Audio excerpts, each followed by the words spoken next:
no greater violence than to deny the dreams of our children.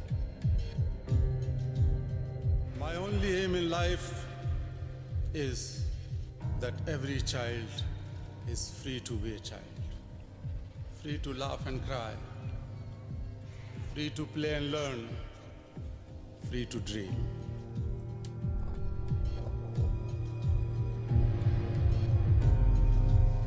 Every year, 1 in 2 children experiences violence, exploitation, or abuse.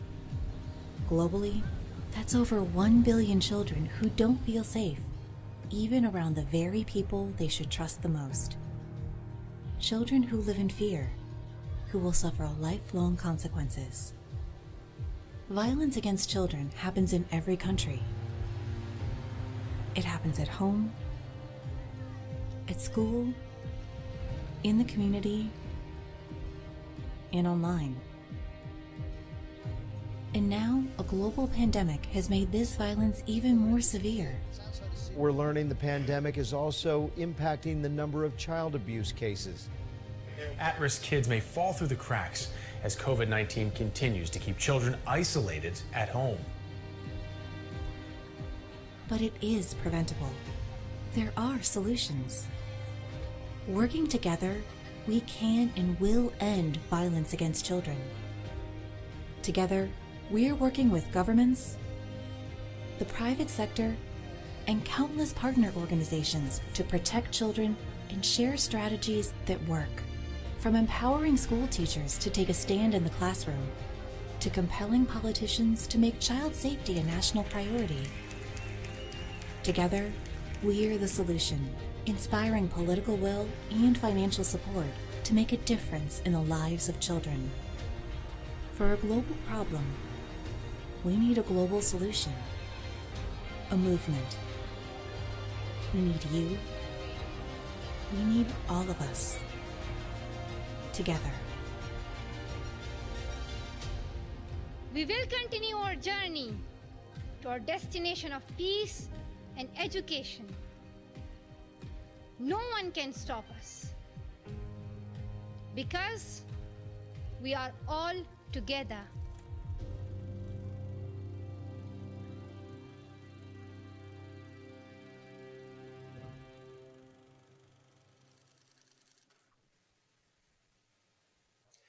A very warm welcome to today's launch of the Together to End Violence Campaign and Solutions Summit series. My name is Howard Taylor. I am the Executive Director of the End Violence Partnership, and I will be your host today. We have over 1,800 people joining us from 130 countries. That is a movement in and of itself and a demonstration of the necessary power of partnership. Welcome. The Together to End Violence Campaign and Summit series will showcase affordable, evidence-based solutions to end violence against children. It will elevate efforts to address violence against children, both during the COVID-19 pandemic and, critically, in post-pandemic planning and budgeting. And it will act as a platform to secure new political and financial commitments. In the next 90 minutes together, we will be informed and inspired by speakers from every continent and every sector who will share their perspective, their vision, their calls to action. And in doing so, they'll shape the agenda as we all head into the decade of action on these Sustainable Development Goals. But we want to hear from everyone. So partway through today's event, there will be a live survey. You'll all get the chance to have your say. There is simultaneous translation available in English, French, and Spanish using the interpretation button at the bottom of your screen. And you can follow live updates on social media. If you hear something which really resonates, which is really compelling from one of our youth advocates, from one of our leaders, please tweet it out. Please go on Facebook, Instagram, put it out there on social media. Let's tell the world what needs to happen to end violence against children. This event is being recorded, and the recording will be shared in full on the End Violence Partnership website. That's all the housekeeping done. Let's get going.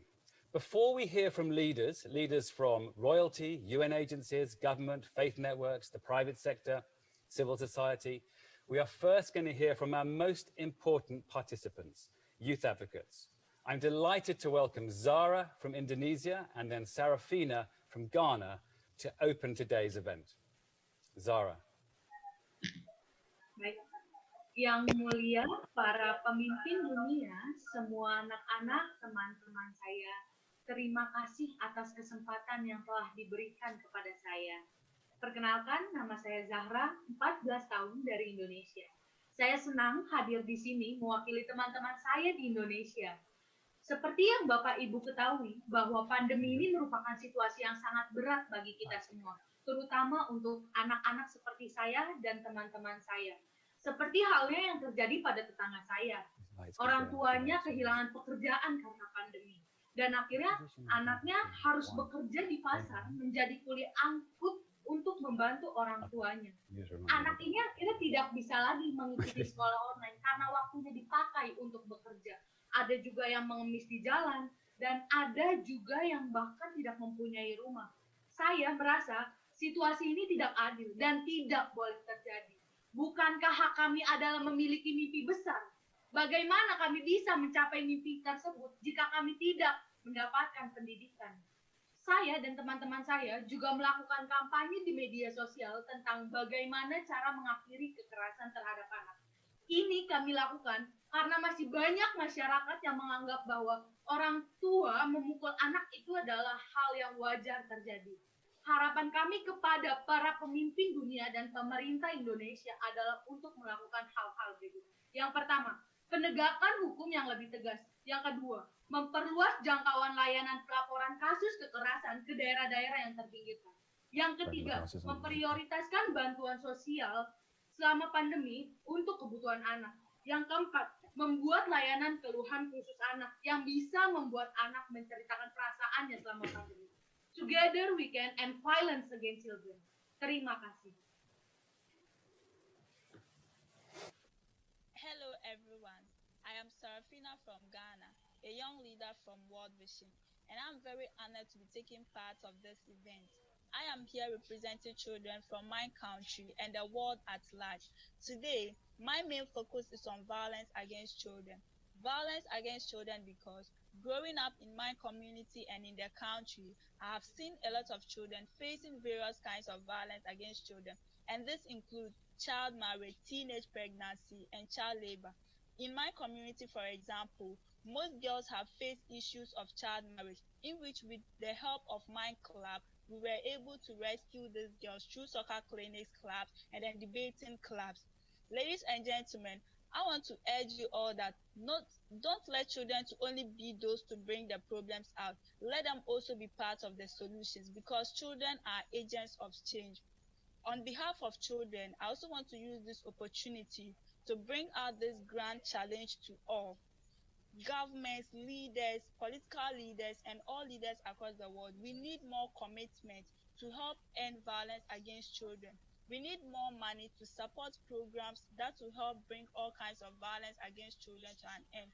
And lastly also, we need collaboration between governments, students, children, parents, religious leaders, and all across the world to be able to bring all forms of violence against children to an end. Thank you all for listening. Thank you, Zara and Sarafina.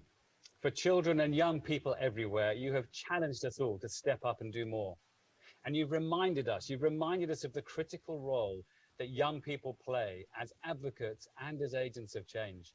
You've informed and inspired action, and you take that locally, nationally, and internationally. Thank you so much for that powerful opening to our summit launch event today. We are going to hear from many leaders. They're going to share their views and their plans. And those leaders are in positions of influence to make a difference and to respond to the grand challenge which you have just set us. Let's hear from our first leader. Henrietta Fore is chair of the board of the End Violence Partnership and executive director of UNICEF. This year, of course, has been a year like no other with the COVID-19 pandemic, and UNICEF has been at the front line of the response to continue to protect children during the pandemic. Zara and Sarafina, you just challenged us all to step up and do more. Henrietta, good morning. My question to you, what's the situation that you see children facing? What's the opportunity you see to build back safer for children? Henrietta Fore. Thank you very much, Howard.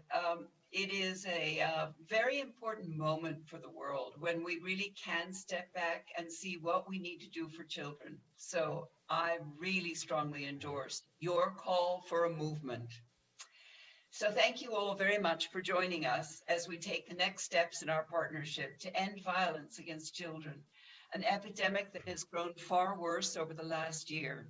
1 billion children experience violence every year. That shocking figure has grown even higher during the COVID-19 pandemic. Children are now at a much higher risk of violence, exploitation, and abuse. Economic shutdowns and physical distancing, school closures, and isolation pose serious threats to children's health, well-being, learning, and safety. At the same time, essential services, including critical violence prevention and response services for children, have been disrupted in more than 100 countries. Many children have nowhere to turn for help. And despite the many benefits of digital connectivity, a life lived increasingly online for learning, socializing, and gaming has also increased children's exposure to predators and potential exploitation and abuse. In short, unless we act together now, with a greater sense of urgency, COVID-19 will have implications for children's safety, health, and development that will linger long after the pandemic subsides. So, Howard, I think the case for action is clear. We know that violence against children is wrong. We know that it undermines all other investments in their health, their education, and their development.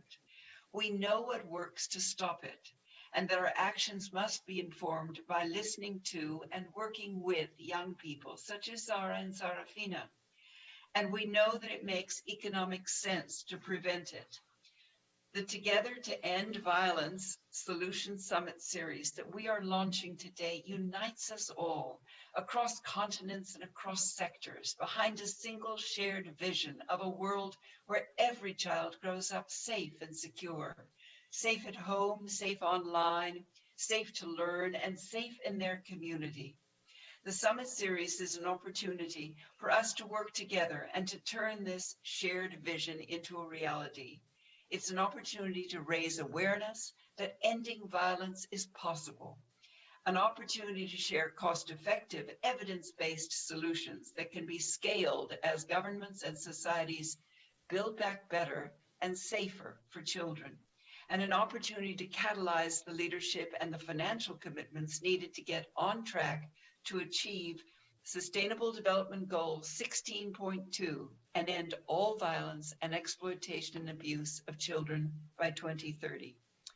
So, Howard, let me end with a call to action. So as board chair of the End Violence Partnership, my call to action for leaders everywhere is this. The case for action is clear. The time for action is now. It is time to be bold in our ambition, to reimagine a world fit for every child and to build back safer for children from the COVID-19 pandemic. It's time to listen to and to work with children across sectors to remove constraints to progress. It's time to continue our journey of adaptation and innovation to protect children through and beyond COVID-19.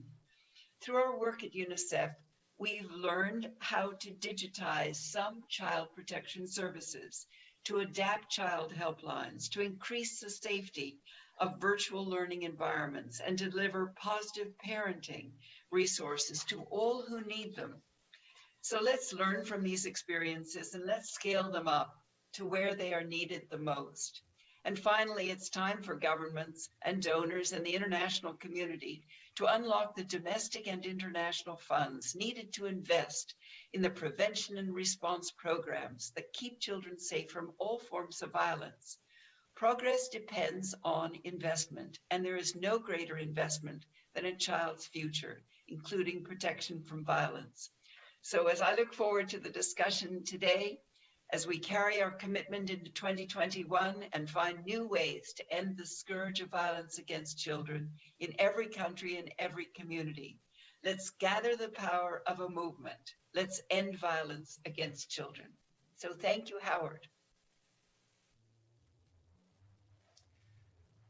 Thank you so much, Henrietta. Thank you for your leadership. Thank you for all that UNICEF does across the world to protect children, and for that powerful call to action, and also for injecting a critical sense of urgency at the beginning of today's conversation.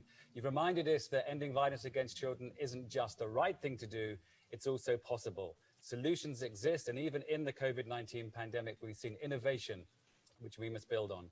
We will hear more later from other speakers who will go deeper into some of the evidence-based solutions and the practical action that is necessary to end violence against children.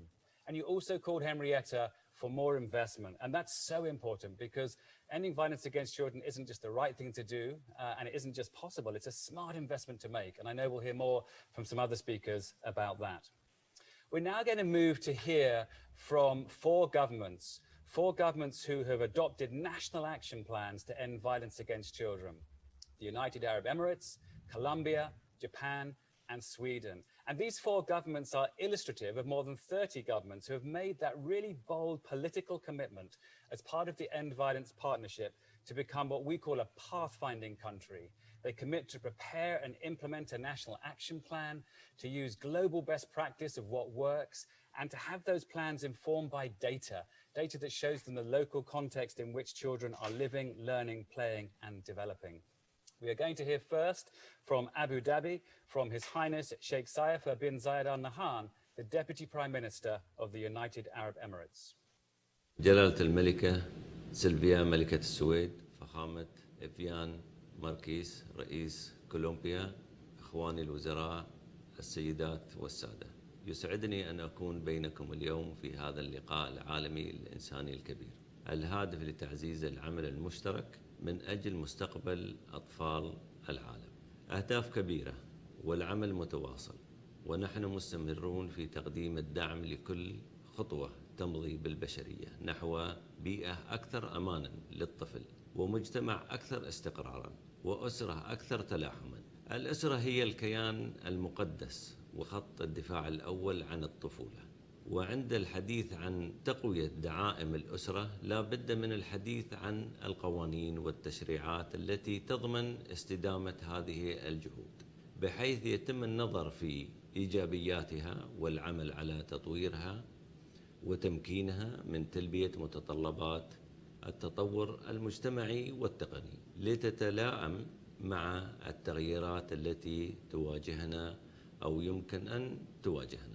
وفي إطار توفير المنظومة الأمثل للحماية، فلا بد للحكومات من أن تكون قادرة على تطوير ودعم مبادرات وطنية لحماية الأطفال من خلال الأسرة ابتداء من المنزل، وتهدف إلى تقوية علاقة الطفل بأسرته ومحيطه ومجتمعه، كما تعمل على تفعيل دور المجتمع في حمايته. أطفال العالم يحتاجون إلى حياة تسودها علاقات سوية قوية ليتمكنوا من الانطلاق إلى العالم الخارجي.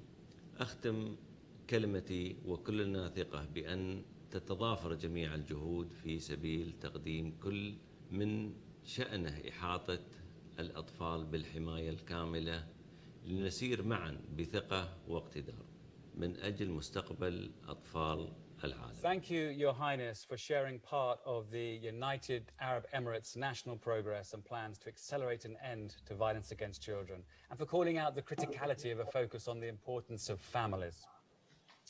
We're going to go now to Bogota, Colombia. Our next speaker is a passionate advocate and activist for children, driving progress in her, including through a focus on cities as accelerators of change.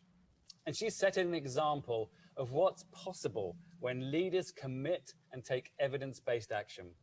It is my great pleasure to invite Her Excellency Maria Juliana Ruiz, the First Lady of Colombia, to share with us the progress and plans to end violence against children across Colombia. Your Excellency. Good day to everybody. Zara, Zarafina, Howard, my warmest regards to you. It is truly an honor to be virtually connected with such an outstanding audience and being part of this exceptional group of speakers. Thank you so much. There is something that I really value about what brings us together, and is that our purpose has no political, religious, or ideological nonsense because ending violence against children is a worldwide human concern. And as Henrietta was saying, yes, it requires an urgent and concrete response that implies cooperative and multi-stakeholder approach. And I would like to highlight on that. And it's definitely that I would like to share a couple of things and some goals and actions that have been taken in Colombia. As part of our commitment to achieving the SDGs, we are looking to end all violence against children before 2030. Yes, this is an ambitious target, and we are really devoted substantially and working on introducing resources to really achieve this goal. The administration of President Ivan Duque has committed to reduce the level of violence against children by 14.6% by 2022. And this will be the most significant decrease in violence against children in our country over a decade. Last year, we had for the first time the results of the VAC survey for Colombia, and we were very heartbroken by the situation and by the revealed information in which non-lethal forms of violence affect almost half of our children. And we got facts and data on different types of violence, such as sexual, psychological, physical, affecting differently, of course, boys and girls. And the fact that being able to identify also that predators are often either relatives, family, friends, or peers was really shocking. Seeing that data really moved us. But the light of the evidence and being aware that no government can do this alone, President Ivan Duque announced on 2019 a national alliance to end violence against children. And he did it jointly with the Colombian Institute for Family Welfare and the Presidential Office for Childhood and Adolescence. And I would like to highlight this alliance because it is based on the INSPIRE model. And that is really something that was important for us because we had the guide. And it was also reached by Colombia joining the Global Partnership to End Violence Against Children last year. And we did it as a pathfinding country. We have invited and initiated a campaign throughout Colombia's society to adopt a zero tolerance approach. So now we'll go briefly on some of our key achievements that I would actually frame as prevention and solutions. And one that I really appreciate is the fact that the government National Action Plan has identified by now more than 100 initiatives in the country aligned to the INSPIRE model. Technical assistance is being provided to the 32 departments of our country, and we are really promoting the design of territorial plans aligned also with INSPIRE. It was developed a specific section on violence against children at the Ministry of Health. A gender-based violence information system is also being made. And we are working on the design of a violence predictive model, which is also very important from the preventive side. And something that I'm also proud of is normatively and legally speaking, this year, the life sentence for murderers and children abusers was approved. The project that establishes the imprescriptibility of sexual crimes against minors has already passed to presidential sanction as well. And the bill that seeks to prohibit physical punishment or cruel treatment against minors is awaiting the last debate at the Senate plenary session. Now, on capacity building and social approach, Colombia has committed to a loving parenting and play strategy. And installed capacity is being generated through the territory. This is something that Howard was mentioning. We are really focused on local action. And we have an extraordinary response, and we were successful on this action, even during the pandemic dynamic. So with Homeless, I must highlight that many of those achievements are thanks to the invaluable work and commitment of the social network, a social network that has been leading through our regions, through our departments, and I've been doing it with all my heart and putting at the whole purpose my capacities and my knowledge. I would say just my final words, and it would be that I'm not only convinced that Colombia has proved that only through collaborative and multi-stakeholder approach, we can make a real impact in terms of prevention and attention to end violence against children in our countries. So today, from my capacity, I would pray for a call to action, and is that I would like to urge all First Ladies throughout the world to press into service, advocacy, and convening to lead in their countries the establishment of a national partnership based on zero tolerance against any forms of violence against children.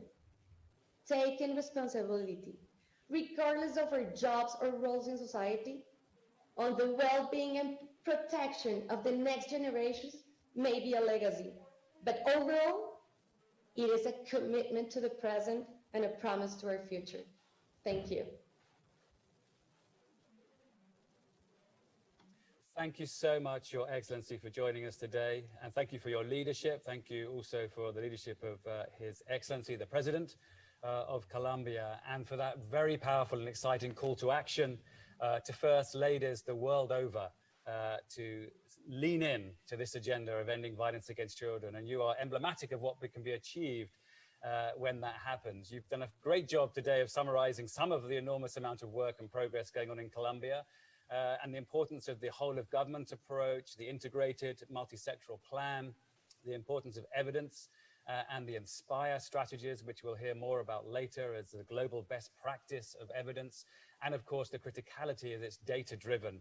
And you mentioned the Violence Against Children survey in Colombia, which has been such an important part of informing your government's response. We're so grateful for you joining us today. Thank you so much, Your Excellency. We're going to move now. We've been in the Gulf region, we've been in South America. We're now going to go to East Asia and to Japan. As well as making ending violence against children a domestic priority, the Japanese government is also an End Violence Against Children board member and a generous donor to the End Violence Partnership.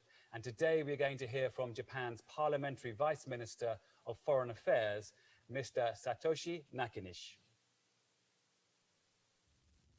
ご列席の皆様、外務大臣政務官の中西聡でございます。まず、今回のイベント開催にあたりご尽力いただいた開催者の皆様および参加者の皆様に感謝を申し上げたいと思います。また、こうした困難な時期においても各地で子どもに対するあらゆる形態の暴力の防止に取り組んでおられる GPE バックのリーダーシップに改めて敬意を表します。子どもに対する暴力は子どもの心身の発達及び人格の形成に重大な影響を与えます。その防止は社会全体で取り組むべき重要な課題であります。日本はこれまで子どもに対する虐待、搾取、取引およびあらゆる形態の暴力および拷問を撲滅するという SDGs のターゲット 16.2 の達成に向けあらゆる努力を行ってきました。一例を挙げると我が国は2019年に児童虐待防止対策を強化し体罰を明確に禁止するために児童福祉法などを改正しました。本年の新型コロナウイルス感染症拡大の状況下においては子どもの見守り強化アクションプランを策定し地域のネットワークを総動員し支援ニーズの高い子どもたちなどを見守る体制を確保することで虐待を早期に発見し措置を講ずるよう努めました。さらにパスファインディング国入りを表明した2018年のソリューションズサミット以降、作業を進めてきた子どもに対する暴力撲滅行動計画は策定の最終段階にあります。国際的には日本は子どもに対する暴力撲滅基金を通じて財政支援を行っています。この場をお借りしてウガンダとナイジェリアにおける事業が昨年成功裏に完了したことをお知らせいたします。この事業を通じ1900人以上の子どもがボコハラムなどから解放され、7万人以上の子どもや養育者などが心理的サポートを得ることができました。また4万2600人以上が地雷に関する研修を受けることができました。さらに日本は新型コロナウイルス感染症の影響を受けやすい国を支援し、より多くの子どもたちが質の高い医療サービスを受けられるよう、ユニセフに対して支援を行いました。日本はこうした努力を継続していきます。また他の国々がこうした取り組みに参加するよう呼びかけたいと思います。新型コロナウイルス感染症は人間の安全保障上の深刻な脅威です。国境を越えて広がり、子どもを含む社会的弱者を襲います。我々は新型コロナウイルス感染症対策としてだけでなく、あらゆる状況下において子どもに対する暴力撲滅のための取り組みを強化していく必要があります。すべての子どもが暴力のない中で育ち、将来への希望と夢を持てるより良い世界を築くため、本日のイベントが国際社会によるコミットメントを刷新する契機となることを心から期待しております。ありがとうございました。Thank you so much, Minister Nakanishi. It's great to hear of the progress and the plans being made by the government of Japan in Japan, but also Japan's international support, and particularly around the stepping up of the efforts on the prohibition of corporal punishment, a great reminder of the importance of legislation that is passed and implemented to protect children. Also what Japan has done to step up to protect children during COVID-19, and the imminency of the National Action Plan, which we can't wait to see. And let me just thank Japan again for your generous financial contribution through the End Violence Fund, which you spoke to. Our final leader from a pathfinding country is Åsa Lindhagen, Sweden's Minister for Gender Equality. Sweden is known for its progressive state-led approach to child protection and well-being, and it's a global leader on child rights and development. The government of Sweden is also a board member and a generous donor to the End Violence Partnership. And Stockholm, the government of Sweden, hosted the first Solutions Summit just over 2 years ago. Joining us from Stockholm today, it's a pleasure to invite Minister Lindhagen to share her perspectives and the opportunities she sees for action to end violence against children. Minister. Thank you so much, Excellencies, Sarah and Sarafina, ladies and gentlemen, dear colleagues. I am honored for the opportunity to say a few words at this important event. Every year, violence against children affects 1 billion children, a horrible number, which contributes to lifelong negative consequences for families, communities, and of course, for children. As a global community, we have to step up our efforts to catalyze the political and financial commitment necessary to end violence against children for good. The impact of COVID-19, the heightened risk of violence that children now face has made these efforts more important than ever.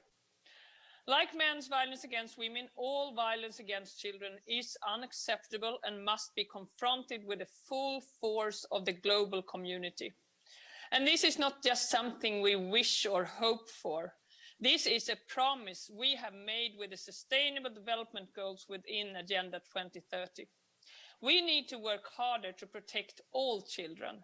Action plans to end violence must be inclusive in their design as well as implementation. No child shall be left behind. The Swedish government has been strongly dedicated to the work against corporal punishment for many years. Legislation and awareness raising to change social norms has led to a profound change in attitudes and behaviors in Sweden. But even though corporal punishment is no longer something that is perceived as natural for most people in Sweden, it is not enough. Violence and abuse still exist. There are children growing up feeling scared in their own home and feeling worthless and sad. No child should ever grow up feeling like that. No child. It is important to understand that corporal punishment in all its forms has detrimental effects on children's mental and physical health. And all children have the right to safety and protection. A home should be a safe place for all children. The fight for children's rights is our most important fight. We can never give up. In order to limit the effect the pandemic has on violence against children, we have taken several measures in Sweden. As one example, funds were channeled to civil society organizations on national level working to protect and support children who are subjected to violence. We will also analyze the different ways in which children are affected by the COVID-19 virus. This will measure how the lives of children has changed due to cancelled activities, the limited social contacts, and to some degree, closed schools. And recently, Sweden initiated the development of a national strategy on violence against children, including honor-related violence and oppression.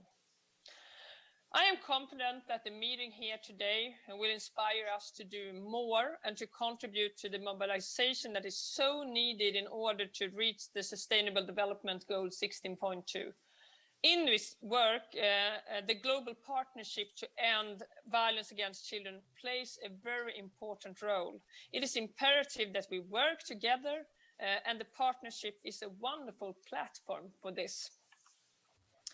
Sweden has been a pathfinding country since 2016 and consider this an important part of our work to end violence against children. And I am happy to announce that recently my government decided to allocate funding to the global partnership, and I hope that many governments will do the same. Together we can achieve positive change on national, regional and global level, and together with children who are agents of change, as Serafina said to us. The fight to end violence against children is imperative, and it is time that we all step up and fulfill our promises, the promises we have made to the children of the world. Thank you. Thank you so much, Minister Lindhagen, both for your personal leadership domestically, what Sweden is doing internationally, and for the example Sweden has set. I think the first country to pass the corporal punishment legislation now some decades ago, but an honest reflection of the job is not yet done. We still have to keep on making sure that progress is happening. And thank you again for the generous recent contribution from the government of Sweden to the work of the End Violence Partnership. From the young people and the leaders we've heard so far today, I just want to pull out a few themes which are emerging as important aspects of solutions to end violence against children, even more critical during and beyond the COVID-19 pandemic. We've seen and heard that ending violence against children requires bold ambition and leadership, political leadership. We've seen and we've had demonstrated by Zara and Serafina that listening to and involving children is vital. The interventions must be evidence-based, based on what we know works, and informed by data on the local context that children are living in. And legislation matters, including the prohibition of corporal punishment. We've just heard from Sweden, we heard also from Japan, and how important it is that legislation is not just passed, but it is implemented. And we've heard that money matters. The best will, the best intentions in the world, financial investment is needed. And the interventions which can end violence against children are a smart investment to make. It makes much better economic sense to prevent violence against children. From considering comprehensive nationwide approaches to ending violence against children in the United Arab Emirates, Colombia, Japan, and Sweden, we're now going to look in more detail at a very fast-growing form of violence against children: online child sexual exploitation and abuse. The internet, of course, provides many opportunities for education, innovation, entertainment, social connectivity, business growth, and more. But it also has enabled those who want to harm children, because it's made it easier for them to produce, to access and share child sexual abuse material, to find like-minded offenders, and to reduce their risk of detection. We're going to hear today from 3 leaders who are at the forefront of the fight to keep children safe online. We're going to start in Australia, then we're going to move east to Europe, and finally to the US. And we're going to hear from national and regional legislators and from a corporate leader. The government of Australia is among the most progressive and active in its approach to keeping all of its citizens, including children, safe online. It is, of course, the middle of the night right now in Australia, and so we're very grateful to Paul Fletcher, Australia's Minister for Communications, Cybersecurity and the Arts, for pre-recording this message for us all. I'm Paul Fletcher, Australia's Minister for Communications, Cyber Safety and the Arts. And I'm very pleased to be able to join this summit series as part of the global partnership to end violence against children. One of the 3 priority areas is online activities of children. And that's an area that the Australian government takes very, very seriously. In 2015, we legislated to establish an office we now call the E-Safety Commissioner. And that senior Australian government official is charged with leading our efforts to keep our citizens safe online. And we've got a particular focus on keeping children safe online. The legislation that this official administers includes regimes dealing with cyberbullying directed against Australian children, and the E-Safety Commissioner has the power to receive complaints and to make orders against digital platforms, against social media companies, requiring that material determined to be cyberbullying directed at an Australian child is taken down. The internet, of course, is a wonderful resource for education, for economic activity, for keeping us all informed and entertained. It's enriched our lives. But just as a proportion of human interactions in the physical world can go wrong, sadly, a proportion of human interactions online also have negative and harmful consequences. And that's what we're working to prevent through the work of Australia's E-Safety Commissioner. Now, children, of course, are in particular need of support to keep them safe in all aspects of life, including when they're online. And as all parents and anybody who has anything to do with children know, children spend a lot of time online. And of course, that brings them many benefits, but we need to make sure we're keeping them safe. Now, today I can announce the results of some new research recently carried out by Australia's E-Safety Commissioner, which found, troublingly, that in around a quarter of all cases involving domestic violence, there's an element of online abuse, of technologically facilitated abuse. A classic way in which this happens is where monitoring software, a monitoring app, is put on a smartphone used by a child, typically because the perpetrator sees that as a way to track what the child's mother is doing. So this is troubling. It's something we need to be aware of. It's something we need to continue to work to combat, and it's part of our overall efforts to keep children safe online.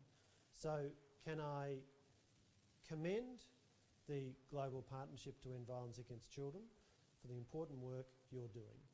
Can I say that you have the full support of the Australian Government, and that particularly when it comes to keeping children safe online, this is a very clear priority for the Australian Government. Our e-Safety Commissioner is doing important work in this regard. We've had governments of many countries come to us asking to learn more about how the e-Safety Commissioner operates, and we're always pleased to work with other governments and with non-government organisations to talk about how this model has worked and to cooperate together in global efforts to help keep children safe online.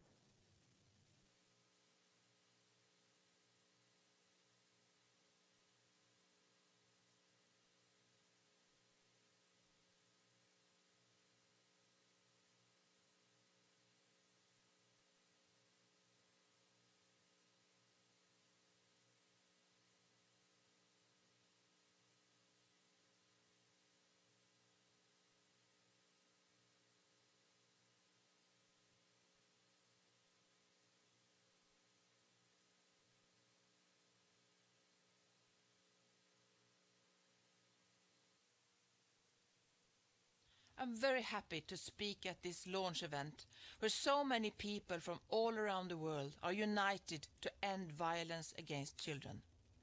We must do much more to achieve this goal. Under cover of the pandemic, predators are targeting our children. Child sexual abuse material and grooming online seems to be increasing, on top of an already exponential growth. In the last 10 years, from 1 million to 70 million reports of child sexual abuse material worldwide. The predator's business model fuels this increase. The price to watch child sexual abuse material is to provide new child sexual abuse material. In other words, to watch videos of children being raped, predators must rape children. As adults and parents, we are obliged to protect children. As political leaders and legislators, we are obliged to make laws to protect children. I want Europe to lead in the fight against child sexual abuse. And this is a moment of truth in that struggle. Police can rescue children because big internet companies voluntarily report child sexual abuse. But next week, the new EU Electronic Communications Code comes into force with an unintended effect. New privacy rules will block companies from voluntary reporting, and that's unacceptable. Privacy is important. We must defend privacy. But we must also defend the privacy of children and their safety. So I have proposed emergency temporary legislation to allow companies to continue their reporting. It's now up to the European Parliament and the European Council to approve these rules. And I'm optimistic that they will do the right thing and protect children. But I want to do more. Next year I will propose new permanent EU rules that will make it obligatory for internet companies to report child sexual abuse material. I will support the development of European technology to detect this material. And I want to set up a European centre to prevent and counter child sexual abuse, to work on prevention and to work with companies and law enforcement, to identify victims and bring offenders to justice, and to support victims. I will present proposals to fight human traffickers who force children into prostitution and rape. And today I call on you. You are leaders. You have influence. Put the fight against child sexual abuse high on the agenda. Too many children are being abused. Too few people realize how serious the situation is. A child has no power, but we have power. Let's use that power to protect children. Thank you, Commissioner Johansson, and for that very clear and powerful call to leaders everywhere to use their power to protect children. We very much hope and expect that European legislators will indeed put children first and support the emergency legislation that has been proposed to keep children safe online. And we welcome your ambitious agenda for next year, including for new permanent EU rules on reporting online child sexual abuse material and for the creation of a European Centre to tackle child sexual abuse. I'm told there was a technical problem when we went from Minister Fletcher in Australia to Commissioner Johansson in Brussels. So let me just thank again Minister Fletcher for the great example set by the Government of Australia, including the creation of the Office of the E-Safety Commissioner, the first government agency in the world solely committed to keeping citizens safe online. Commissioner Johansson also mentioned tech-enabled detection, the importance of the tech and the telecom sectors in playing their part to keep children safe online. We're now going to go to the US and to the CEO, the Chief Executive Officer of one of the largest communications companies in the world, the CEO of Verizon Communications, Hans Westberg. I've frequently talked about all the great things that technology is doing in these days, bridging the digital divide and getting people to actually be part of our society.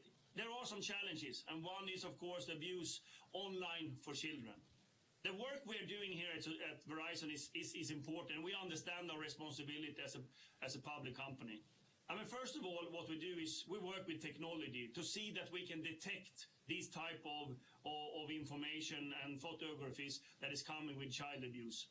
We work with NECMEC and all these organizations that can help us to do the right things, and with the latest technology that also is protecting privacy. Secondly, we also feel that we have a responsibility when it comes to advocacy, to educate parents and children how to use the technology, and even having parental control in our systems so we can really see that they can turn off and turn on for the children. And finally, what we also do, we work with the best organizations when it comes to child abuse in order to get learnings. We work with NECMEC, of course, but we also work with a childhood organization, and all of them giving us advice as a private company and a public company how we should address these things. For me, this is something very, very important. It's very, very important for Verizon that we continue to do the work and see that we are protecting our children. And I would give a challenge to all other private companies to really see how you can support this work and how you can work with the best organization to indulge this type of information and see that we're protecting our children for the future. Thank you very much. Thank you, Hans, for sharing the action that Verizon is taking to detect and remove child sexual abuse material from the internet, to educate parents, caregivers, and children to be safe online, and for the reminder to us all to be constantly learning from experts, doing what we do based on the evidence. And what a clear challenge you gave at the end to all private companies to step up and do more to end violence against children. We're now approaching the midpoint of today's launch event, and we want to hear from all of you on what you see as the priorities to end violence against children. You should now see a question appear on your screen with multi-choice answers. What is needed most to end violence against children? Please select 3 of the answers that appear on the screen. And later on in today's launch event, we will share the results of the survey. As you complete the survey in the next few seconds, let me begin to introduce our next leader. Earlier today, we heard from young people, vital voices to inform the design and the implementation of efforts to prevent and respond to violence against children. We're going to hear next from someone representing other vital voices, the vital voices of survivors. Dr. Daniela Liggero is the Executive Director and the Chief Executive Officer of Together for Girls, a public-private partnership which promotes data to inform advocacy and action to end violence against children, with a particular focus on preventing sexual violence against girls.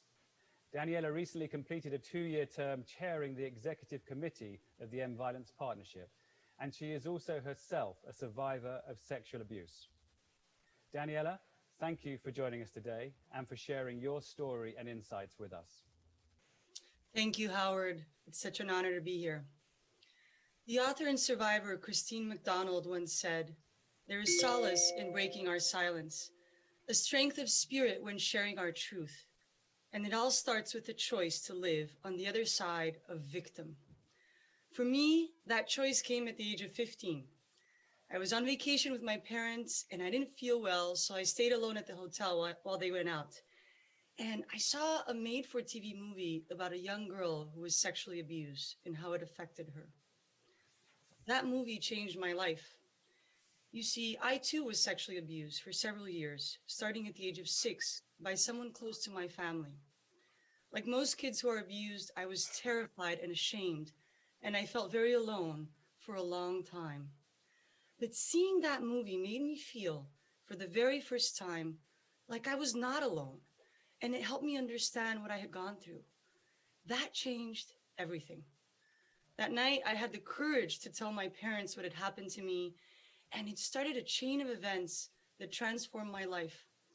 I've spent the last 30 years on an amazing, sometimes tough, personal healing journey. Now, I know I'm one of the few fortunate ones.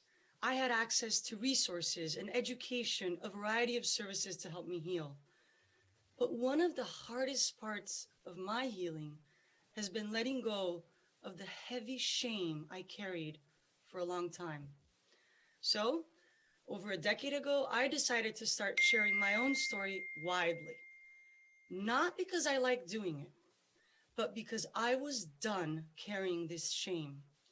Because I wanted others to feel less alone and to know that there is hope, that you can heal.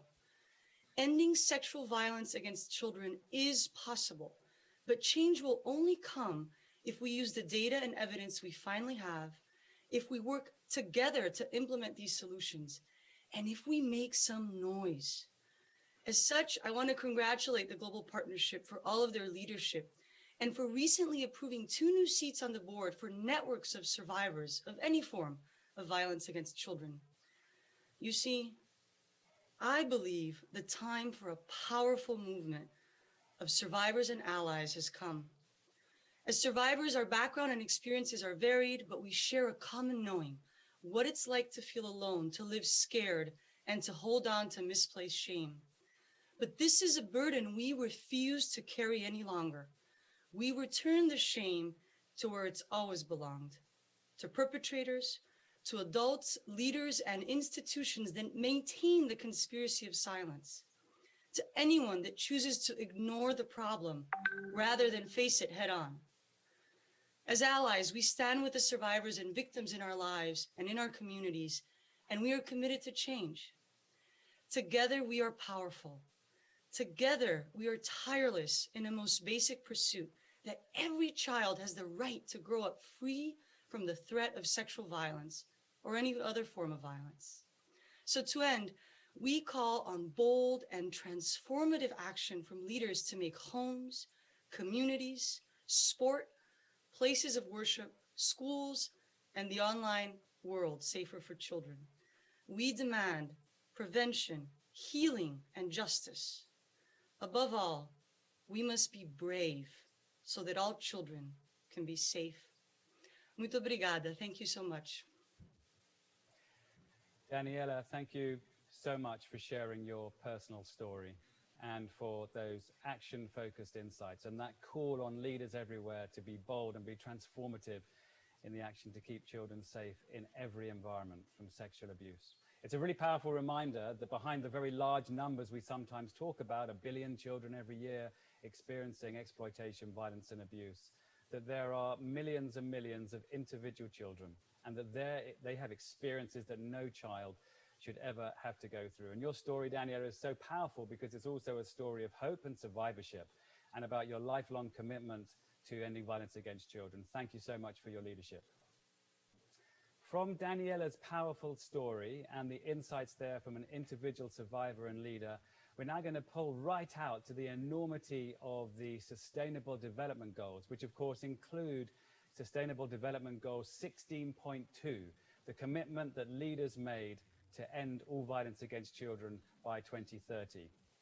Our next leader was instrumental in negotiating the Sustainable Development Goals in the run-up to their agreement in 2015 by over 190 heads of government. And she now chairs the UN Sustainable Development Group. Let's hear now from Amina Mohammed, the Deputy Secretary General of the United Nations. For 4.5 years ago, the UN Secretary General joined with global leaders and youth advocates to launch the Global Partnership to End Violence Against Children. Today, it is the only global entity focused solely on SDG 16.2, ending all forms of violence against children. All children have the right to protection from violence, but tragically, physically, emotionally, and sexual abuse remain common. Violence can infect any setting in which childhood evolves, whether it be at home, in schools, or online. Sometimes socially accepted as a normal part of growing up, it is now understood that the experience of violence in childhood can have long-term impacts on mental health and well-being. And given its scale, such violence can undermine global progress across much of the Sustainable Development Goals. Disruptions linked to the COVID-19 pandemic have exacerbated these impacts and may have set back global efforts towards the achievement of SDG 16.2. To progress on the decade of action to deliver on the SDGs, we must bring renewed urgency and ambition to our commitment for a safe and secure world for children. I call on all sectors of society to mobilize at 3 levels. First, we need global action to secure greater leadership, more resources, and smarter solutions to end violence against children. Second, we need local action by governments, cities, and local authorities to embed proven violence prevention approaches in their policies, budgets, institutions, and regulatory frameworks. And third, we need action by people, including by children and youth, civil society, the media, the private sector, and academia, to generate an unstoppable movement that challenges the social acceptance of violence against children and pushes for transformation. By mobilizing everyone everywhere, we can create a world in which every child grows up free from fear and violence. In the city of Puerto Cortes, Honduras, 16-year-old Geraldine has been bullied repeatedly at school. She says, "I suffered physical abuse. I changed schools, but it went on." And she continues, "I was hit hard in the face. Nobody said I'm sorry. I became depressed and started cutting myself." And she adds, "I thought schools were supposed to support you, not destroy you." By demanding urgency and ambition, we can hold leaders to account and point out what is possible. And by supporting ideas and solutions, we can shine a light on scale up the interventions that are effective in preventing violence. Together, we can end violence against children. Thank you. Thank you so much, Amina, for your leadership and for your inspiring, ambitious, and urgent call on us all to play our part, mobilizing locally and globally, but also leveraging people power to create that unstoppable movement you described to challenge the social acceptance of violence against children, the environment which allows violence, abuse, and exploitation of children to continue. With people power in mind, we're now going to hear from 3 leaders of global movements, each of them working tirelessly on different aspects of the violence against children agenda. Mabel Van Orange is the founder, and the board chair of Girls Not Brides, a global partnership of more than 1,300 civil society organizations committed to ending child marriage and enabling girls to fulfill their potential. Mabel, it's great to have you with us today. It's nearly 10 years since the elders launched Girls Not Bride. So where are we on ending child marriage? And what do you think we need to do? How do we get there? How do we get to 0 child marriage? Mabel Van Orange. Thank you, Howard, for your kind words of introduction. I would like to ask all of you to imagine for a moment that you're a 13-year-old girl and you come home one day and your father tells you that you're going to get married to a man who you don't know, who you didn't choose, and who is actually a bit older than you are. Now, imagine that your wedding day is the day that you will have to leave school. Imagine that your wedding night is the night in which you will get pregnant, even though you're still a child yourself. And imagine that your wedding is the start of a life of abuse and violence, mental violence, psychological violence, at the hand of your husband and your in-laws. Now, unfortunately, this is what happens to far too many of the 12 million girls who get married every year before the age of 18. That's one girl every 3 seconds. And this is happening all over the world, across cultures, continents, religions, and countries. And the COVID situation has only made things worse. We've seen that because of school closures, because of job loss and poverty, more and more parents see forced to marry their daughters off at a too early an age. Now, Girls Not Brides, the global partnership to end child marriage, has nowadays 1,500 member organizations in over 100 countries. And these member organizations have learned quite a lot about the linkage between child marriage and violence against children. Let me share quickly 3 things. First of all, of course, one can argue that child marriage itself is a form of violence. But child marriage also leads to many forms of violence. Sexual violence, marital rape, psychological abuse. It's sometimes misused in order to have domestic, your child brides working as domestic workers. All these things are unfortunately things that happen in reality. Secondly, we've also learned that 37% of all girls and 36% of all boys in the age group between 15 and 19 actually think that a man is justified to hit his wife. And let me share a 3rd lesson. Gender plays a huge role in all of this because girls are disproportionately affected and they are the biggest victims. So what should we do? Well, unfortunately, there isn't a silver bullet. But on behalf of Girls Not Brides, let me issue 3 quick challenges to all of you. First of all, we must recognize the link between child marriage and violence against children. Because if we do so, and if we take that into account, then we will end up with a win-win situation. Secondly, we need to translate the unique realities and the actual needs of girls, whether they're married or whether they're at the risk of marriage, into all our policies, our laws, our funding decisions, and our programming. And thirdly, while we're acknowledging the role that gender inequality plays in all of this, we need to make sure that girls are actually at the heart of all efforts to end violence against children. So working together, we can end violence, and working together, we can end child marriage. Let girls be girls and not brides. Mabel, thank you so much for those powerful words and those powerful statistics as well. I was struck here in a studio in Connecticut in the USA as I was counted back in by the production manager that even in those few seconds, a girl will be married on average with the 12 million girls who get married before the age of 18 every year. It's so powerful. And I think your end point as well and the call to action and let's let girls be girls. And on behalf of the End Violence Partnership, I will certainly commit in the moment to that recognition that marriage and early and forced marriage of young girls is a form of exploitation, it is a form of violence and abuse, as well as the other linkages which you pointed out. Thank you so much for joining us today.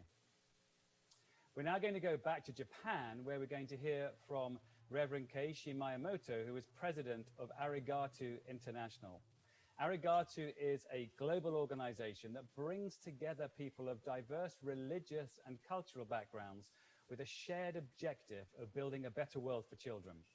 With its partners, Arigato recently convened the Global Week of Faith in Action for Children, including action to end violence against children. Let's hear now from Reverend Miyamoto, who has pre-recorded his remarks.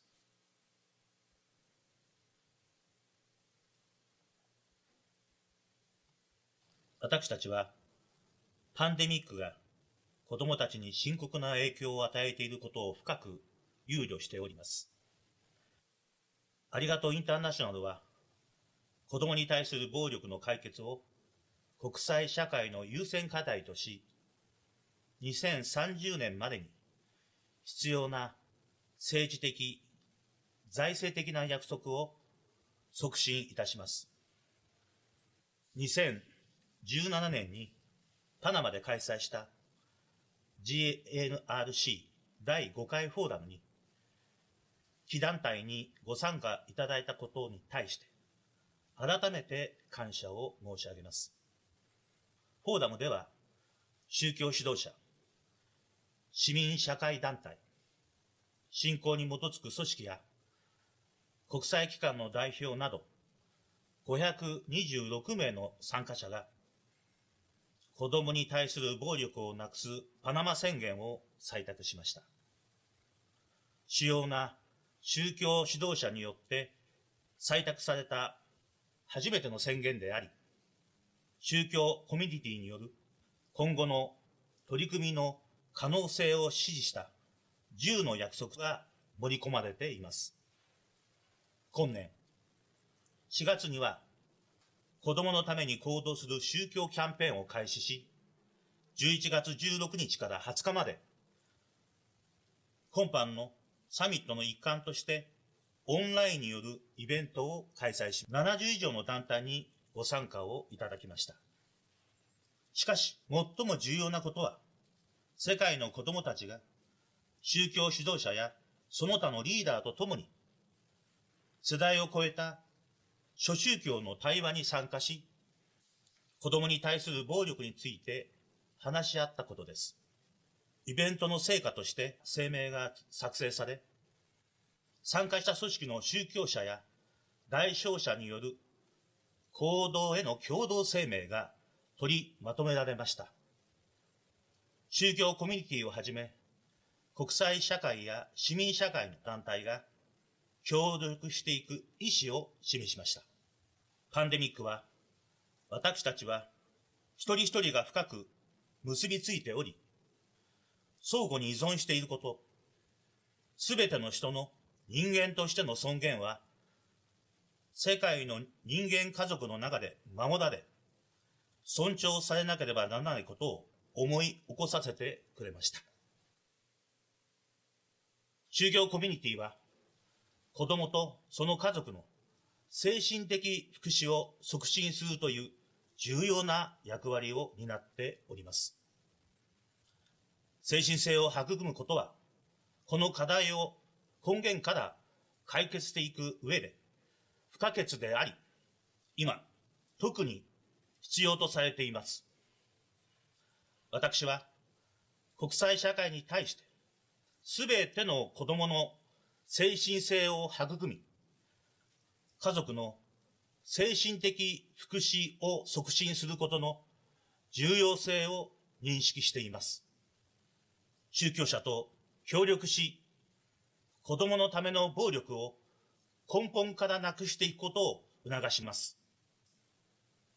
ありがとうございました。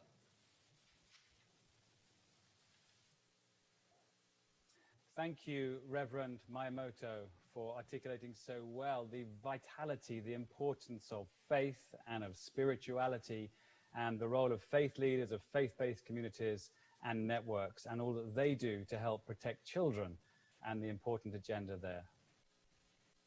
Our next leader, based in India, needs almost no introduction. Through his tireless work at the grassroots and the global policy level over more than 40 years, he has become known around the world for advocating and working to end child labor and exploitation. His foundation engages children as part of the solution, and he has liberated nearly 90,000 children from exploitation. We are privileged today to hear from Nobel Peace Laureate Kailash Satyarthi.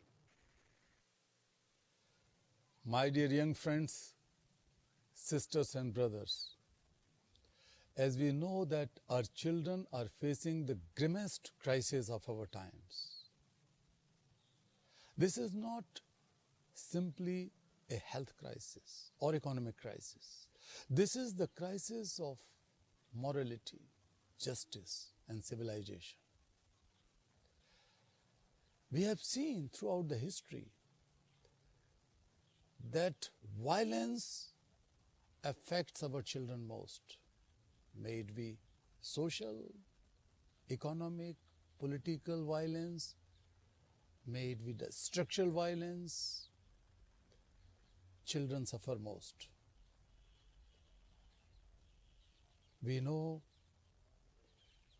that if we don't act now, we may risk to lose the entire generation to this pandemic. If we don't act now, it is imminent that such a large number of our children would be trapped into child labor, slavery, trafficking, and millions would be thrown out of the schools and they cannot go back to their schools. We were hoping that the world would know and learn that we are interconnected. We cannot solve our problem without creating a culture of universal responsibility and globalize our compassion. But unfortunately, this is not happening. $8 trillion have been allocated for COVID-19 response fund by the wealthiest countries. But out of that, only 0.13%, not even 0.5% or 1%, 0.13% are allocated through the multilateral means to the most marginalized children and their families in the world. This is unacceptable. This is injustice. I would say that this is criminal. And therefore, if we have to end violence against children, we have to demand for fair share for our children.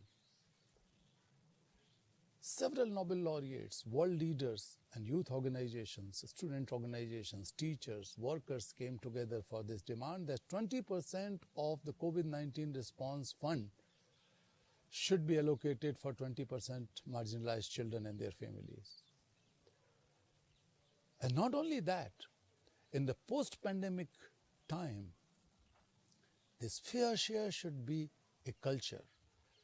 Fair share should be a new norm, not only in budgetary allocations and ODAs, but also in making policies and their enforcement.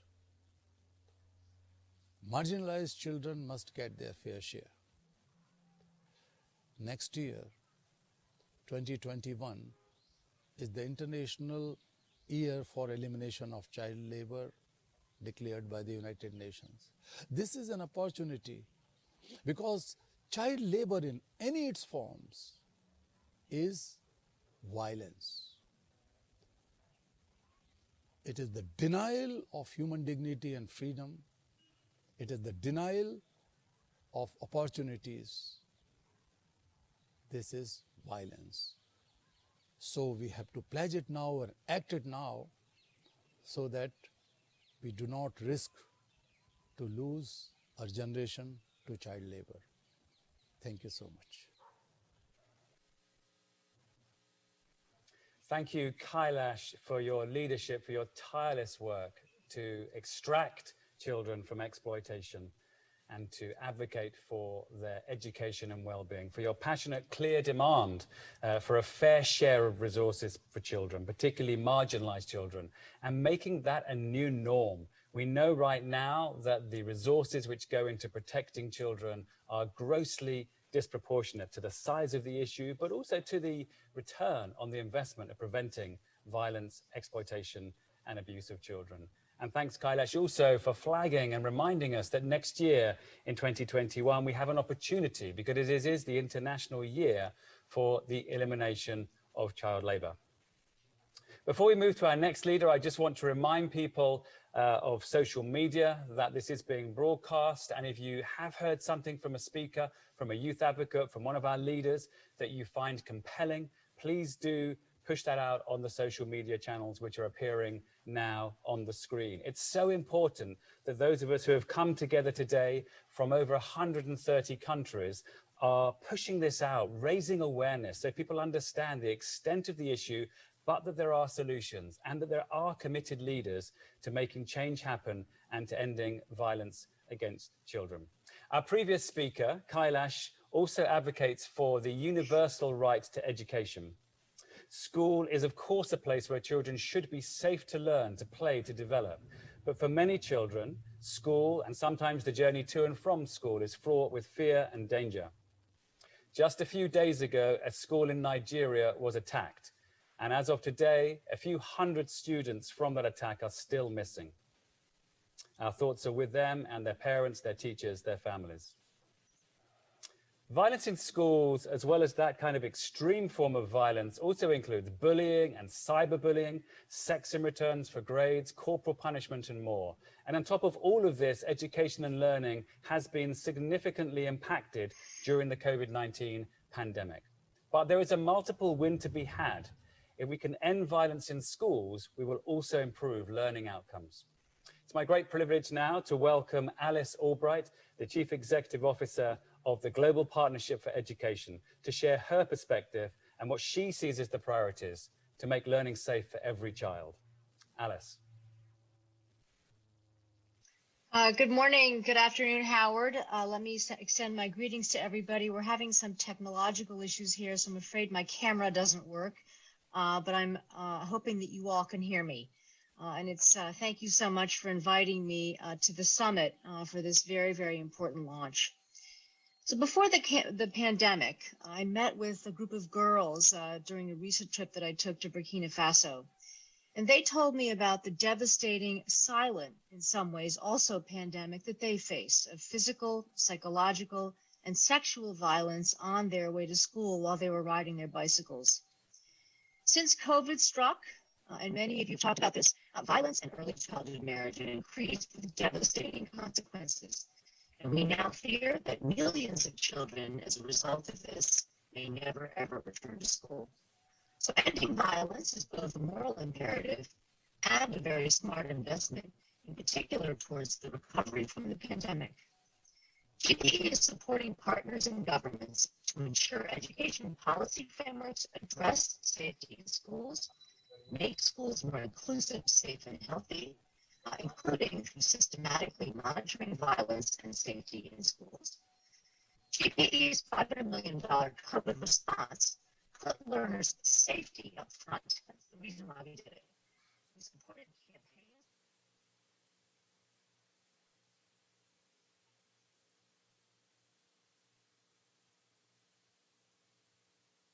Oops, can you hear me? There was a Still talking. Thank you, Alice, for sharing your remarks and for battling through with the technological difficulties then.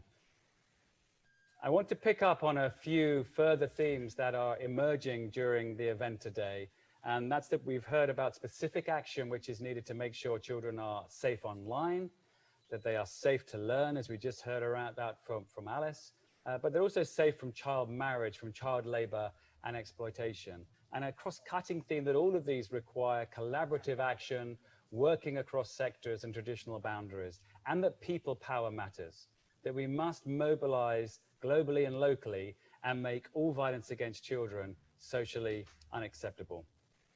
We've heard already today many actionable suggestions for what needs to happen to end violence against children. But how do we know we're doing it right? What's the evidence? What really works? Which interventions are the most cost-effective? How will we know if we're making progress? Our next four leaders will speak to different aspects of making sure that we're making progress. In May 2016, the World Health Assembly endorsed the first ever World Health Organization global plan to tackle interpersonal violence, in particular, violence against women and children. The World Health Organization continues to play a leading role in promoting evidence-based action to end violence against children. And it's my great pleasure now, and we'll hear from End Violence Partnership Board Member, Director General of the World Health Organization, Dr. Tedros Adhanom Ghebreyesus.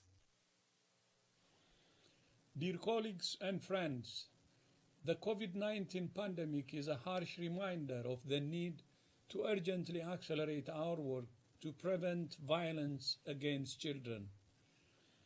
Calls to helplines, police, and other assistance centers have spiked during the pandemic, indicating an increase in child maltreatment and intimate partner violence against women. But violence is not inevitable.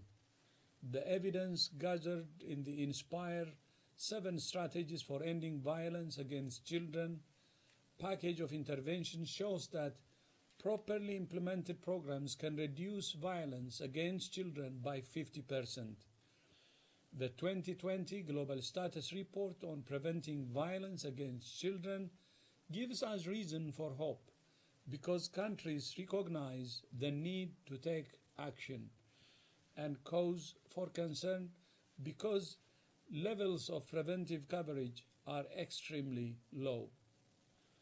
We have come together at the Solutions Summit to take action. That means that countries need strong coordination across sectors, to use data to set baselines and targets, to have fully funded national action plans, and most importantly, to ensure that prevention strategies reach the children that need them the most. Thank you, and I wish you a most successful summit series. Thank you, Dr. Tedros, in particular for reminding us that violence against children is not inevitable. Violence against children is not inevitable. We also have the Inspire strategies of best practice to guide us, and the 2020 Global Status Report, led by the World Health Organization with partners, gives us hope and clear pathways of action, and prevention is best. We know that ending violence against children requires action across many sectors, including civil society. Global, national, and grassroots CSOs play a vital role, including research, delivery of critical services and interventions, and in advocating for rights, for laws, for policy change, and for investment. Plan International works in more than 70 countries to advance children's rights and equality for girls, and is also part of the Joining Forces Coalition and the CSO Forum to End Violence Against Children. Let's hear now from our next leader, Birgit Elbrechtsen, the CEO of Plan International. Birgit. Thank you so much, Howard, and it's lovely to be with so many champions to end violence against children today. I am indeed speaking on behalf of two large civil society coalitions, the CSO Forum and Joining Forces. And within these coalitions, we obviously, like so many of you, have recognized that COVID-19 has exposed existing inequalities and exacerbated vulnerabilities, deeply affecting the environment in which children, especially girls, are growing and developing. Up to 85 million more children may risk physical, sexual, and emotional violence than before the outbreak. Girls are particularly vulnerable, as also Mabel pointed out, to the increased risk of sexual exploitation and gender-based violence. And the impacts of the pandemic means an additional 1.5 million girls are at risk of child marriage over the next 5 years. Despite this, what we've unfortunately seen and has been called out today, efforts to end violence against children are chronically underfunded, and COVID-19 has only worked to exacerbate this. As resources have been diverted and the economic impacts of the pandemic hit, it is so essential that funding and resources for services which prevent and respond to violence and to child protection efforts more generally are seen as a priority to all actors. Civil society every single day have been at the front line of responding to COVID-19, and CSOs have delivered essential services throughout the pandemic to prevent and respond to violence. And it's so critical that CSOs continue to be recognized and are given access and seen as a vital partner going forward to end violence in communities. And as we build back better from COVID-19, we must make sure that civil societies and those they represent are at the center of our responses. In order to achieve SDG 16.2 and related goals and targets by 2030, urgent action must be taken to increase funding and resources for efforts to end violence against children, ensuring that civil society and children and young people themselves are at the center of these efforts. So let me leave you with three key challenges to ponder but not to ponder long on, but to take action on. First of all, listen to children and young people. Governments and international agencies and partners must formalize and fund processes to ensure meaningful and active inclusion of children in ending violence against children. Children and young people have the right to be meaningfully engaged in discussions that most impact their lives. We must invest in what works to prevent violence, scale up existing solutions such as Inspire strategies by integrating them into government strategies and plans which address violence against children. The evidence-based solution should be delivered through strong child protection systems, guided by policy solutions that mobilize multi-sectoral responses, as we have also heard from some of the government representatives today. And finally, we need to all call for increased funding to end violence against children. Governments must ensure that child-centered budgets and allocate adequate funding in legal and child protection systems, as well as infrastructure, to collect and share data on violence against children.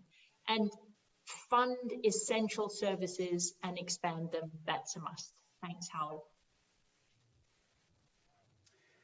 Thanks so much, Amber-Geet, for joining us today on behalf of the Joining Forces Coalition and the CSO Forum to End Violence Against Children, from that very unequivocal message about the chronic underfunding and the need for us all to make the case for investment and to do so with urgency.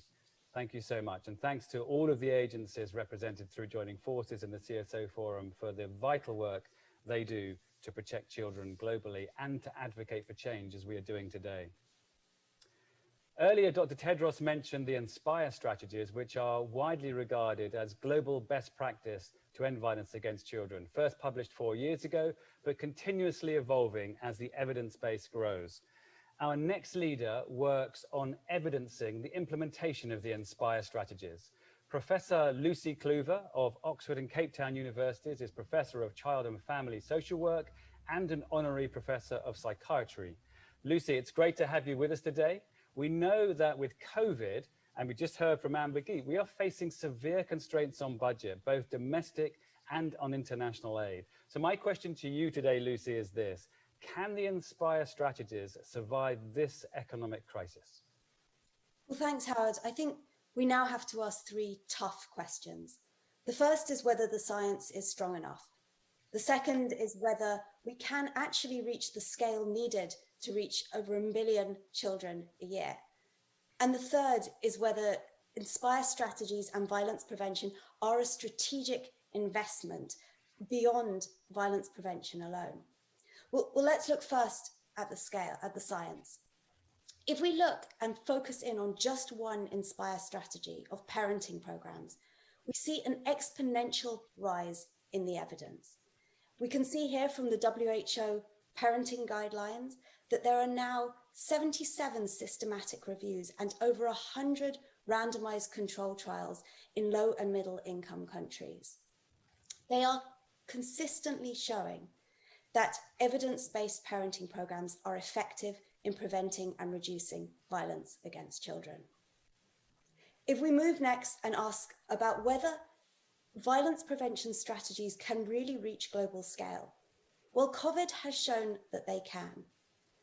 An emergency collaboration led by WHO, UNICEF, End Violence, CDC, and a host of others put together evidence-based parenting resources, which in the space of 8 months reached 135 million families in 187 countries and have been used by 29 governments in their national COVID responses. Well, let's ask our last question.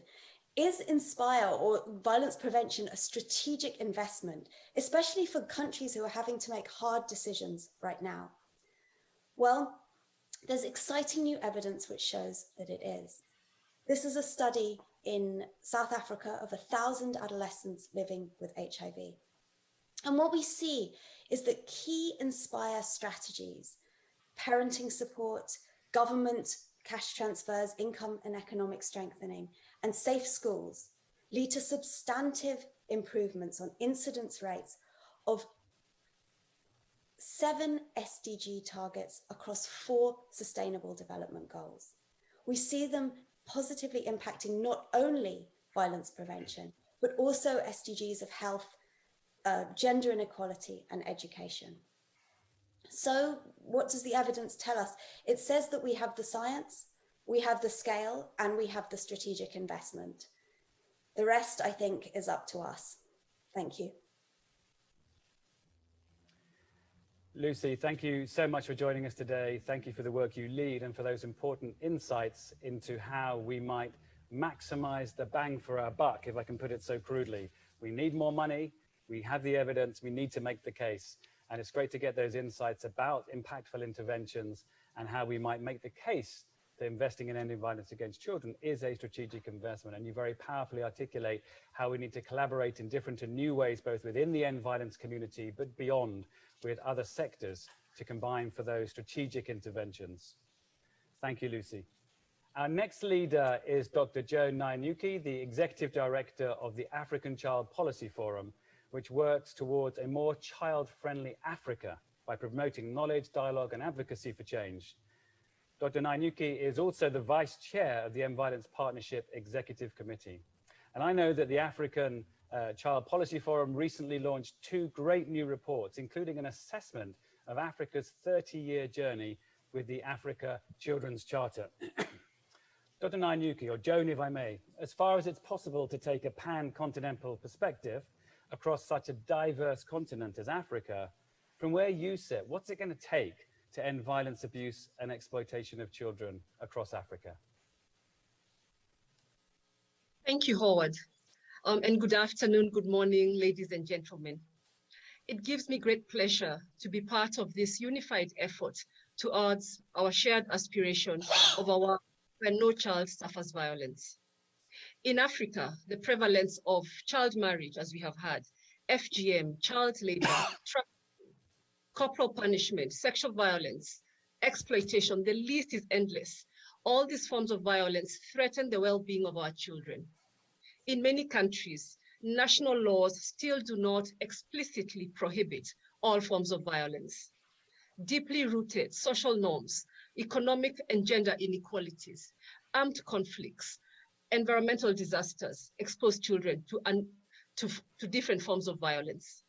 Girls in particular, children with disabilities, children living in rural areas are the most affected. And we have seen with COVID-19, the modest progress we have made as a continent in reducing FGM and child marriage already at risk of being reversed. In spite of this, 2020 is still a year of great significance for nearly the 500 million children living in Africa, as it marks the 30th anniversary of the adoption of Africa's Charter on the Rights and Welfare of the Child. There is progress in these 30 years, but we all need to do more and to act quickly so that all children can thrive and be safe. This anniversary gives us an opportunity for countries to renew their efforts in 3 ways, which I will highlight. To establish and enforce legal and policy frameworks that prohibit all forms of violence against children in all settings. To adopt and resource national action plans that prioritize violence prevention. And lastly, to coordinate the efforts by CSOs and communities and families to adopt the good practices they have identified. Key among these, listening to children themselves. In joining you to launch this Solutions Summit, on behalf of the African Child Policy Forum and the African Partnership to End Violence Against Children, I call upon African leaders to provide much needed political leadership that identifies violence against children as an emergency that cannot wait, and to back this with policies, sufficient budgets, strong enforcement, and accountability mechanisms. I call upon governments to ensure the protection of those children who need it most, to work together with partners from the grassroots to global level to put violence against children at the top of their social, economic, and political agendas, making it an issue that Africa can no longer ignore. Thank you. Joan, thank you so much for joining us today. You had the unenviable task in some respects of speaking for the whole of Africa and what it takes to contribute and to actually achieve this agenda of ending violence against children across the whole of Africa. But thank you for that, and thank you for your powerful call to action to African leaders, in particular around the political leadership, the financing, the policies, the legislation, the inclusivity of children, and more. It's a very actionable agenda with steps that can and must be taken to protect children and prevent violence against children across Africa. Thank you so much, Joan. Immediately following the section we've just had on making sure we're making progress, it's fitting to now reveal the results of today's survey. You will now see on the screen what you all said is most needed to end violence against children. Because we have some data scientists and many experts on the call today, I don't want to pretend that this is rigorous. This is more of a pulse survey revealing some top-line answers and responses to your responses earlier on. Unfortunately, I can't see the results. I'm being told that implementation has come out as a key result, as well as political leadership and financing as well. As we near the end of today's launch for the Together to End Violence Campaign and Solutions Summit series, we're going to hear now from two final leaders who between them will help bring some of what we've heard together and formally launch the summit series. The first, speaking from the unique vantage point of being the special representative of the United Nations Secretary General on Violence Against Children, is Dr. Najat Mullah-Majid. Najat, welcome. Thank you, Howard. Dear friends, I am pleased to join you in launching a year of mobilization to accelerate action to end violence against children. We know the scale of the challenge. The 2020 Global Status Report, Preventing Violence Against Children, highlights that nearly 3 in 4 children aged from 2 to 4 years regularly experience violent discipline by their caregivers. Approximately 1 in 4 children aged under 5 years live with a mother who is a victim of intimate partner violence. 1 in 5 women and 1 in 13 men report having been sexually abused as a child.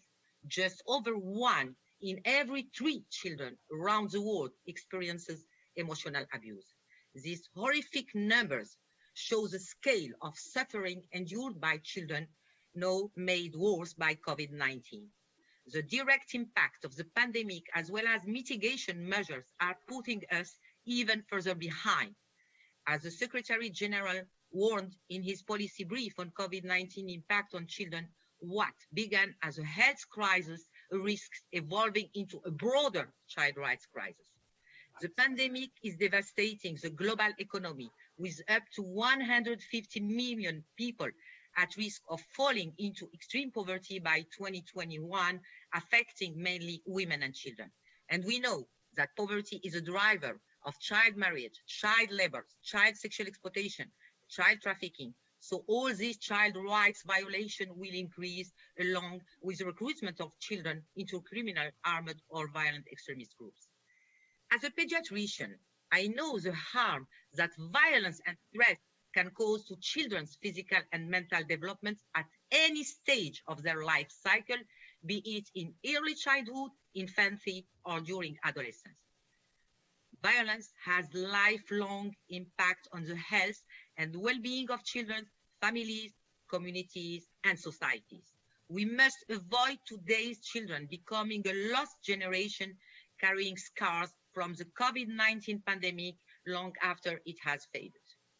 Ending violence against children is needed now more than ever. We must ensure in the recovery from the pandemic that child protection is recognized as a life-saving and essential service along with health, early childhood development, mental health, education, and justice. The reinforcing links between strong social protection systems and effective child protection should be central to all countries' national planning. And policymakers should recognize that allocating budgets and strengthening services for the well-being and protection of children from all forms of violence is an investment in the future. As children have shown before and during the pandemic, and highlighted in a global consultation last week and today by Zara and Sarafina, they are active in guaranteeing their own and peers' protection. Children are part of the solution. So in everything we do for recovery, we must ensure children are actively involved. Deputy Secretary General Amina Mohamed highlighted in her statement that we have good foundation to build on with the 2030 agenda while building back better. The Sustainable Development Goals are mobilizing government, civil society, UN system, private sector, international community, and children themselves through alliances, coalition, and partnerships to accelerate recovery. In their recovery planning, I call on all governments to invest in children by ensuring all have access to sustainably financed social protection systems linked to properly resourced child protection services. The passion and commitment of the speakers we have heard today is hugely inspiring, and our task remains more urgent than ever. But together we can end violence against children, and we must do it. Thank you. Najat, thank you so much for joining us. Thank you for your leadership, for your passion, and your commitment. And I love the phrase that ending violence against children is more important now than ever. And I think some of what you said is borne out by the survey results, which I do now have in my hand.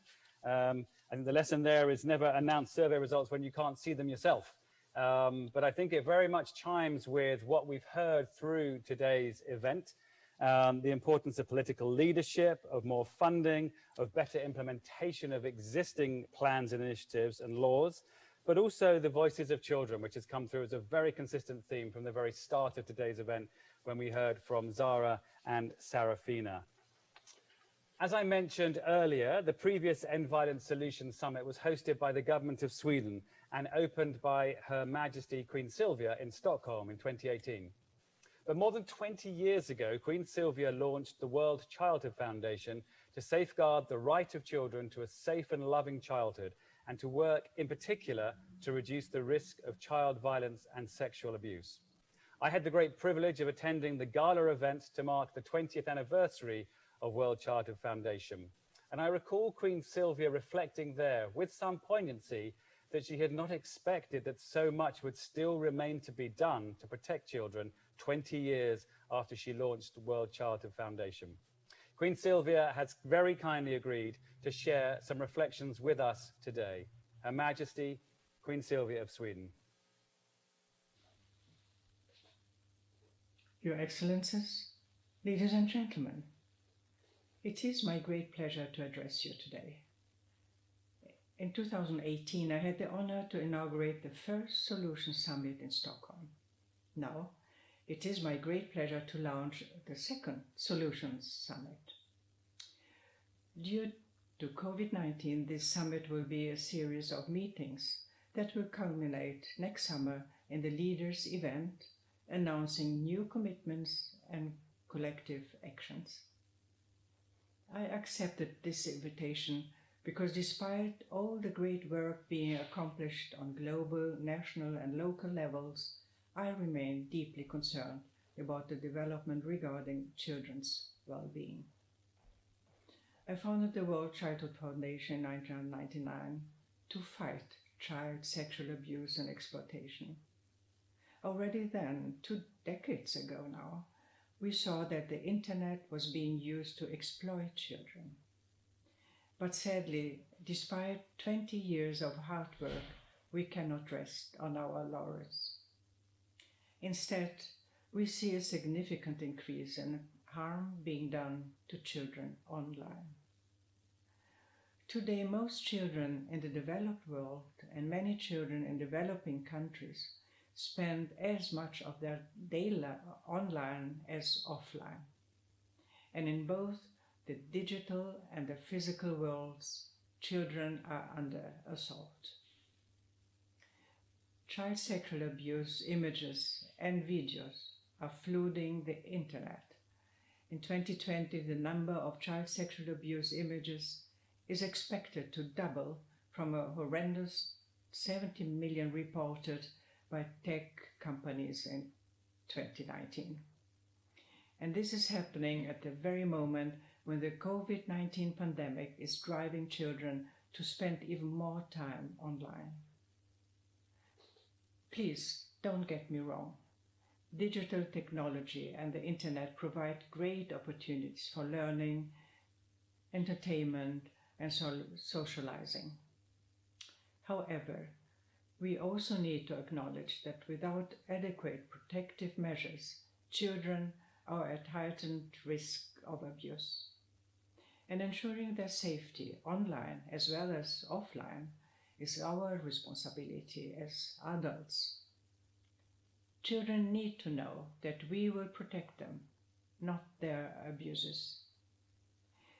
Childhood is a proud commissioner of the UN Broadband Commission for Sustainable Development and a board member of the Global Partnership. Together with partners like ITU, UNICEF, WHO and the Global Partnership, we are hard at work on making internet safer for children. This year, Childhood and I had the privilege to launch the ITU's new Child Online Protection Guidelines. I also had the opportunity to speak at the Samina Council Leadership Summit and at the high-level UNGA meeting. Most recently, with Childhood Brazil, ITU and UNESCO, we launched the Broadband Commission's Child Online Safety Report. And a year ago, in the pre-COVID era, His Majesty and I convened a roundtable of experts to explore how technology and the wonders of artificial intelligence might be used to catalyze child safety online. I frequently ask myself, are we doing enough to stop the universal epidemic of child abuse? Do we invest enough resources to stop the tsunami of child abuse on and offline? Dear friends, I'm afraid that the answer is no. We need to do more, much more. However, the good news is that now we know what to do. Above all, we need to continue to invest in the development of better, more impactful and scalable solutions. This is the reason why the End Violence Fund needs more resources. At the same time, thanks to the Global Partnership and its 500 members and 30 Pathfinder countries, we have evidence of what really works and how we can collectively make a difference in millions of children's lives. Ladies and gentlemen, ending violence against children is not just a good cause. It is a promise, one that we have made to our children and ourselves. In 2015, all United Nations member states committed to end abuse, exploitation, trafficking, and all forms of violence against children by 2030. So with only 10 years to go until deadline, let us keep our promise. Let us make this a decade of action.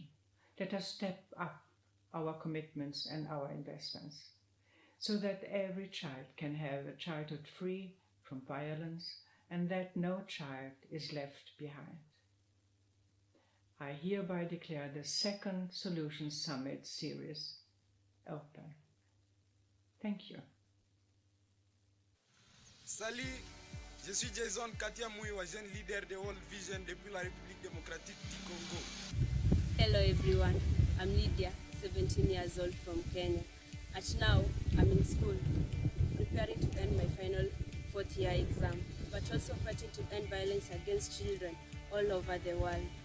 Hi everyone, this is Lamia Mim from Bangladesh. I am 60, a child activist and a student of 11th standard. La COVID-19 a affecté mon pays et nous avons passé plus que 6 mois à la maison, restant confinés sans accéder ni à l'éducation ni aux soins. Child violence is on the increase, and in Kenya, children are undergoing different forms of violence, from child labor, child marriage, child trafficking, child sexual exploitation, and child pregnancy. Some of my neighbors also tried to motivate and almost influenced my family for my marriage. But my parents are determined to let me continue my study. With a Child Forum member, we have stopped two child marriages in our area. Nous, les enfants, comme toutes les autres catégories de personnes, nous voulons aussi vivre une vie où nous allons nous sentir mieux et où notre opinion sera prise en considération. Parce que nous sommes aussi des personnes comme tous les autres et nous avons besoin que nos droits soient aussi respectés. If I'm campaigning, why not you? If I can do something to end violence against children, why not you? My prayers for you all who are working to establishing child rights and ensuring child well-being. Thank you.